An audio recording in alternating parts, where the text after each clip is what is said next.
ፈንቅል ኤሪ ሚዲያ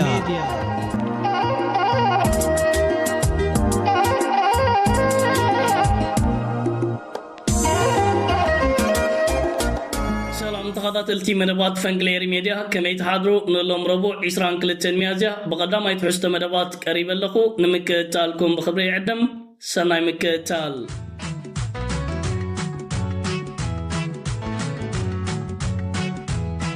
كبرات تخاطلتي كلمة بتعدالي زلقو أقدست زعباتاتن زيناتاتن مفلامي نظام أبكام بالاي غواندا نركب إيرتاوين زيغاتات زملكت أم حبراو من راقبيتات زي كون تحست زلو حبريتاتات دعر مزرقعو ኤርትራውያን ካብ ዝተፈላለዩ ኩርናዓት ዓለም ምላሽን ግብረ መልስና መሃብ ተጸሚዶም ይርከብለው ኣብ ካምፓላይ ጓንዳ ክሳብ ዝሃለና ነዚ ጉዳይ ዝምልከት ሕጽር ዝበለ ምላሽን መብርህን ክንህብ ኣብ ካምፓላይ ጓንዳ ዝርከብ ኤርትራዊ ዜጋ ብፍላይካ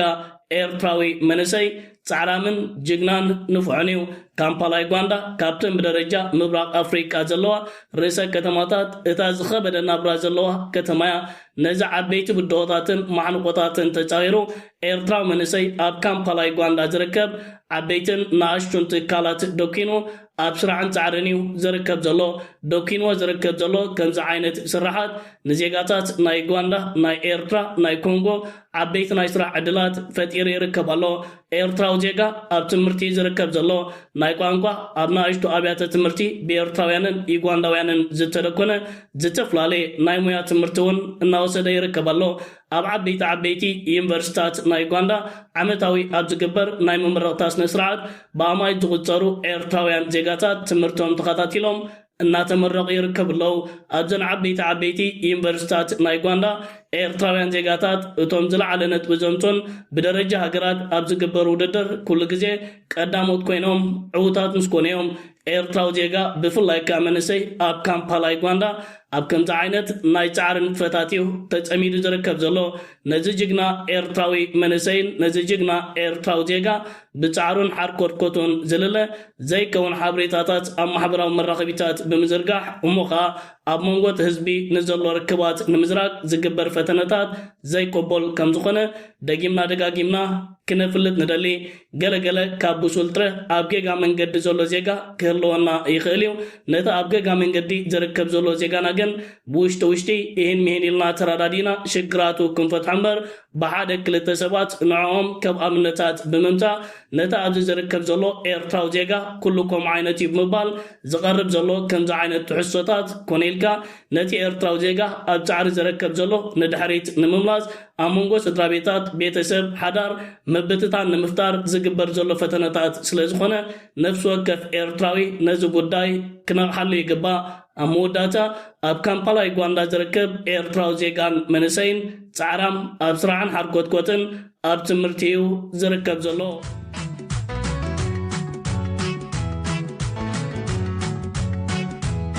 كبرات تقاطلتي بتي قداماي نوريا قداس زعبا مس انفلم بقطتا مساغرنا ኤርትራ ዝተታሓዘ ኮይኑ ኤምባሲ ጀርመን ኣብ ኤርትራ ንቤት ትምህርቲ ዓይነ ስውራን ኣብ ራባታ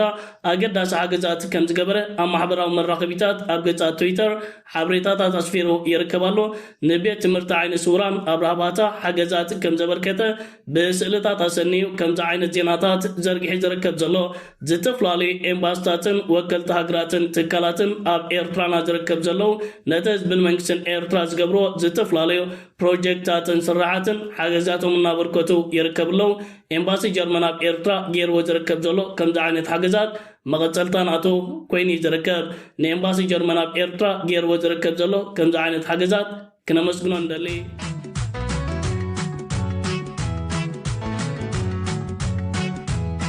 كبرات تقاطلتي نابتي كالاي نوريا قداس زعبا مس انسجر بقطتا مزافر كاشاغر ايثيوبيا زتتعاز كوينو حدا تيدافرو زتباله سنطباوي نايت هاجر زرغي حو زركب زلو درفتات مسرعات بلصغنان عشل مرع نايت هاجر اكلات زتان فتفت ابيلوم يركبالو امعداريت اديس ابابا ادانش اببه تمال اماسيو نمدبرات تلفزيون راديو ابيات موسيقى ليتاو تليت نايزو موسيقኛ درفتات انتدا زرغيهم ኣብ ልዕሊኦም ስጉምታት ክውሰድ ምዃኑ ቀጥታዊ ትእዛዛት ይሓሊፋ ትርከብ ኣላ ትማሊ ፖሊስ ኣዲስ ኣበባ ንሓደ መቕረቡ ኣብ ትሕቲ ቀይዲ ከም ዘተወን ንዋሃቢት ቃል ናይዚ ሙዚቀኛኻ ኣብ ትሕቲ ቀይዲ ከም ዝኣተወት መራኸቢታት ናይቲ ሃገር ጸብጻባት ሒዘን ወፅአን ይርከባ ኣለዋ። ኣማጺኡ ፖሊስ ፌደራል መንግስቲ ኢትዮጵያ ናብ መንበሪ ቤት ናይዚ ድምፃዊ ከም ዝኸደን እቲ ድምፃዊ ንድሕሪት ከም ዝመለሰሙን ካልእ ጸብጻባት ይወፅእ ኣሎ። ገለ ካብቲ መራኸቢታት ናይ ኢትዮጵያ ነዚ ጉዳይ ሒዞሞ ወፅኦም ዝርከቡ ዘለዉ ጸብጻባት ሕፅር ዝበለት ቪድዮ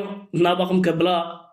ማምሻውን የፌዴራል ፖሊሶች ወደ ቴዲ አፍሮ ቤት ሄደው እንደነበረ ተሰምቷል። ወደዛ የሄዱትም የቴዲ የረጅም ጊዜ ጓደኛ የነበረውን ዲጄ ዊሽ እንፈልገዋለን በሚል እንደሆነም የመረጃ ምንጮች ለዛሀበሻ ገልጸዋል። እንደ ምንጮቻችን ገለጻ ወደ 6 የሚሆኑ የፌዴራል ፖሊስ አባላት ቴዲ አፍሮ ቤት በመሄድ ዲጄ ዊሽን እንፈልገዋለን ጥያቄና እንወስደዋለን በሚል ለመግባት ሙከራ አድርገዋል። ሆኖም ቴዲ አፍሮ በምሽት ከ6 ሰዓት በኋላ ወደ ቤቴ እንድትገቡ አልፈቅድላችሁም በማለት ከፖሊሶቹ ጋር የተወሰኑ ንግግሮች ከደረገ በኋላም ዲጄ ዊሽም ለጊዜው ሳይያዝ ቴዲ አፍሮ ቤትም ሳይገቡ መመለሳቸውን የመረጃ ምንጮች ገልጸዋል። በዛሬው ዕለት እንደነገርኳችሁ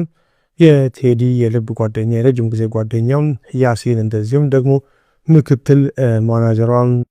ሰለሞን መታሰራቸውን መዘገባችን ይታወቃል። በአሁን ሰዓት ላይ ሜክሲኮ በሚገኘው የወንጀል ምርመራ ቢሮ ውስጥ ታስረው እንደሚገኙ የፖሊስ ምንጮች ለዛሀበሻ ገልጸዋል። ክቡራት ተኸታተልቲ እዚ ኩነታት ከም ክንከታተሎን ክንዕዘቦን ዝጸናሕና ዝመስል ኢትዮጵያ ዓባይ ሃገር ንድሕሪት ኣይትምለስና ኣብ ጸጥታ ወተሃደራዊ ዓቕምታታ ንድሕሪት ክመልሳ ዝኽእል ሓይሊ የለን እናተባህለ ዝተዘርበላ ሃገር ብከምዚ ዓይነት መንገዲ እናቕነቂላ ትርከብ ኣላ።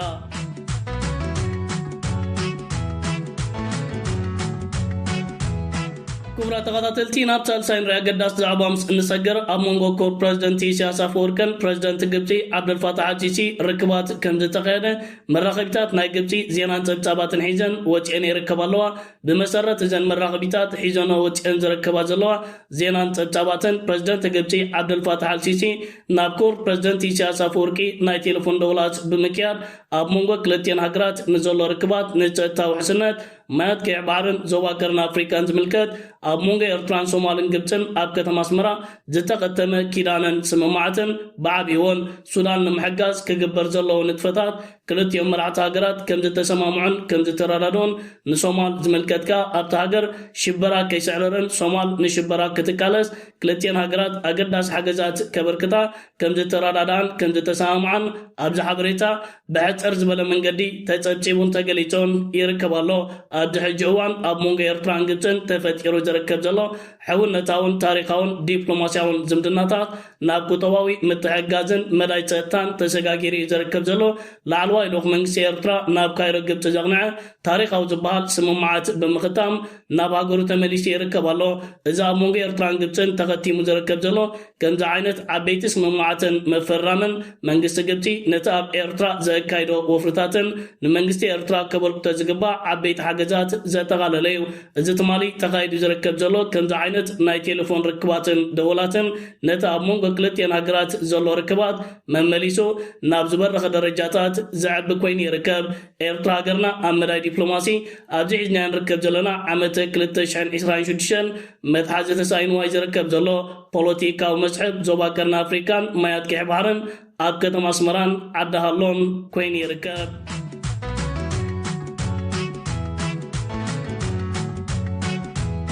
ክቡራት ተኸታተልቲ ናብ ራብዓይ ንሪኦ ኣገዳሲ ዛዕባ ምስ እንሰገር ብቐጥታ ምስ ኩነታት ሱዳን ዝተተሓዘ ኮይኑ ሰራዊት መንግስቲ ሱዳንን ሓይሊ ኣየር ሱዳንን ሓደ ካብቲ ዕርጅታት ተቃወምቲ ሓይልታት RSF ዝኾነ ኒያላ ኣብ ዝተባሃለ ከተማ ዝርከብ መዕርፎ ነፈርቲ ብዘካየዱ ድብዳባት ነቲ መዕርፎ ነፈርቲ ሙሉእ በሙሉእ ካብ ስራሕ ወፃኢ ከም ዝገበሮን ከም ዘዕነዎን ብናይ ሳተላይት ምስልታትን ሓበሬታታትን ተተሓሒዙ ዓበይቲ ዜናታት ወፂኡ ይርከብ ኣሎ። ተቃወምቲ ሓይልታት RSF ሕቡራት ኢማራት ዓረብ ኢትዮጵያ ነዚ መዕርፎ ነፈርቲ ከም ቀንዲ መናኸርያ ብምጥቃሜን ኣብ ልዕሊ ሰራዊትን ህዝብን መንግስትን ሱዳን ዝተፈላለዩ ስርሒታት ክፍፅማ ፀኒሐን ሰራዊት መንግስቲ ሱዳንን ሓይሊ ኣየር ናይቲ ሃገርን ኣብ ልዕሊ ዝመዕርፎ ነፈርቲ ዝተፈላለዩ መጥቃዕትታት ኣካይዶም ከምዚ ሕጂ ተኻይዱ ዝርከብ ዘሎ መጥቃዕትታት ግን ዓወታት ከመዝግቡ ይካሎን እዚ ሕጂ ተፈፂሙ ዝርከብ ዘሎ መጥቃዕትታት ነቲ መዕርፎ ነፈርቲ ሙሉእ በሙሉእ ካብ ስራሕ ወፃኢ ገይሩ ይርከብ ከም ዘሎ እዩ ኣብዛ ሓበሬታ ተጠቂሱ ዝርከብ ተቃምቲ ሓይልታት RSF ብድሮናት ኣብ ልዕሊ ህዝቢ ሱዳንን ሰራዊት መንግስቲ ሱዳንን ዘካይድዎ ዝነበሩ ደብዳባት ሙሉእ ብምሉእ ደው ደበል ክኸውን ከም ዝኽእልውን ሓደ ካብቲ መራኸቢታት ናይ ሱዳን ሒዞንኦ ዝወፃ ዘለዋ ዓበይቲ ጨብጫባትን ዜናታትን እዩ ሰራዊት መንግስቲ ሱዳን ኣብ ዝተፈላለየ ግንባራት ናይቲ ሃገር ዓበይቲ ዓወታት ምዝጋብ ቀፂልዎ ይርከብ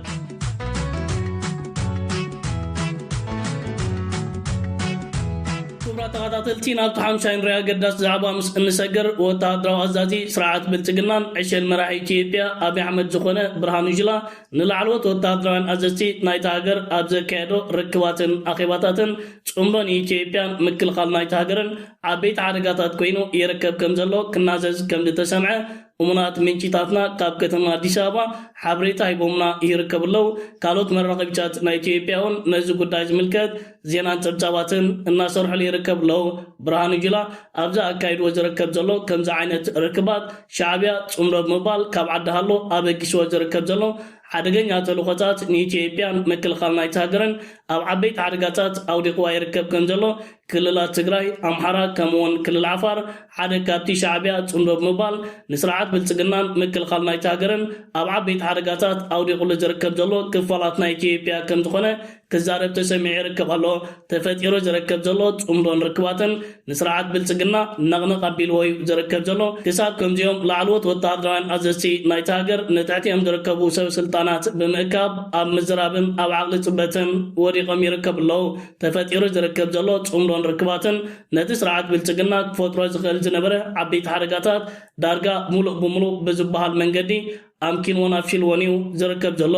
ብዓብዪ ህዝቢ ኢትዮጵያ እውን ነቲ ኣብ ልዕሊ ህዝብን መንግስትን ኤርትራ ብሰበብ ባሕርን ኣፍ ደገ ባሕርን ክግበር እዩ ዝተባሃለ ፈኸራታት ንኩናት ፀማም እዝኒ ብምሃብ ንስርዓት ብልፅግና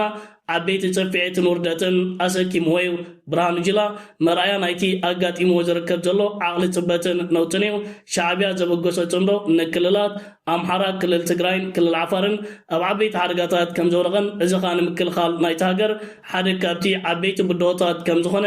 ኣፉ መሊኡ ክዛረብ ንከታተልን ንዕዘብን ዘለና ተፈጢሩ ዝርከብ ዘሎ ፅምዶን ርክባትን ኣብዘን ሰለስተ ክልላት ናይ ኢትዮጵያ ከይተሓፅረ ክሳብ ከተማ አዲስ አበባን ካልኦት ክልላት ናይቲ ሃገር ክሰጋገር ምዃኑ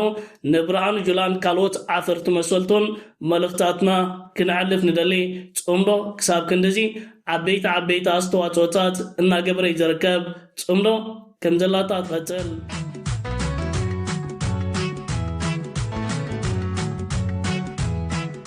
ተኸታተልቲ ናብ ቻቻ ናይ ሞዳታ ንሪኦ ዛዕባ ምስ እንሰገር ፕሬዚደንት ኣሜሪካ ዶናልድ ትራምፕ ትማሊ ላዕለዎት ልኡኻቱ ክዘራረቡ ናብ ፓኪስታን ልኢኽዎም ነይሩ ላዕለዎት ልኡኻት ናይ ኢራን ግን ኣሜሪካ ነታ ኣብ መጻጉ ሆርሙዝ ጌራቶ ትርከብ ዘላ ክባን ዕፅዋን ብምራክብ ኩናት ሙሉእ ብምሉእ ከይኣለየቶ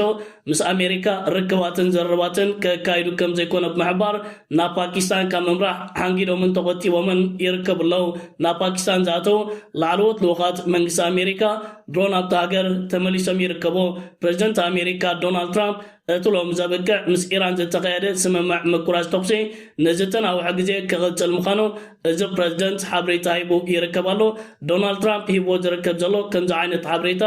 ኣብዞም ዝቕፅሉ መዓልታትን ሰዓታትን ምስ ኢራን ርክባት ብምክያድ ኣብ ሓደ ስምምዕ ክበፅሑ ተስፋታት ከም ዘለዮም ፖለቲካውያን ተንተንቲ ዓለምና ፀብጻባት እናሰርሑ ዝርከብ ዘለዉ ፕሬዚደንት ኣሜሪካ ዶናልድ ትራምፕ ኢራንን ሰበስልጣን ናይቲ ሃገርን ኣብ ሓደ ስምምዕ ክበፅሑ ዘይከሉ እንተዳ ኮይኖም ክሳብ ሎም ረቡዕ ኣብ ዘሎ ግዜ ነቲ ሃገር ሙሉእ ብምሉእ ክድምስሳ ምዃኑ እዩ ቃላት እዩ ነይሩ ሕጂ ግን ቃሉን መብፅዑን ብምቕያር ምስ ኢራን ደው ኣቢልዎ ዝርከብ ዘሎ ስምምዕ ምኩራዝ ተኩሲ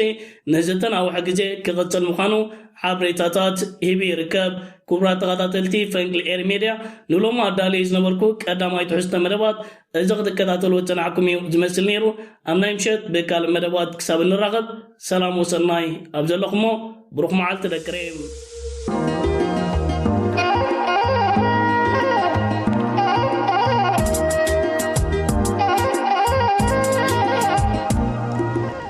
ፈንቅል